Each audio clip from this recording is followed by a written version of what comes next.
চোট পিছু ছাড়ছে না ট্রেন্ট আলেকজান্ডার-আর্নল্ডের।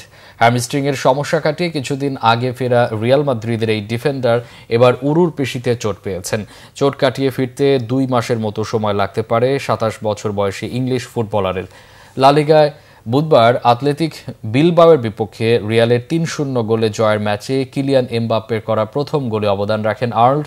গত গ্রীষ্মের দলবদলে লিভারপুল ছেড়ে স্প্যানিশ ক্লাবটিতে যোগ দেওয়া এই রাইট ব্যাক ম্যাচের দ্বিতীয়ার্ধে পায়ে অস্বস্তি অনুভব করলে চিকিৎসকরা মাঠেই তাকে সারিয়ে তোলার চেষ্টা করেন। 55 মিনিটে মাঠ ছাড়েন 27 বছরের ইংলিশ ডিফেন্ডার। পরদিন রিয়াল বিবৃতি দিয়ে জানায় বাঁ পায়ের উরুর পেশিতে চোট পেয়েছেন আর্নল্ড। রিয়াল ডিফেন্ডার যদি 2 মাসের জন্য ছিটকে যান তাহলে অনেকগুলো ম্যাচে তাকে পাবে না মাদ্রিদ জায়ান্ট ক্লাবটি। 2 মাসে 6টি লিগ ম্যাচের সঙ্গে চ্যাম্পিয়ন্স লিগের 3টি ম্যাচ আছে দলটির। জানুয়ারিতে স্প্যানিশ সুপার কাপের সেমিফাইনালেও লড়বে তারা।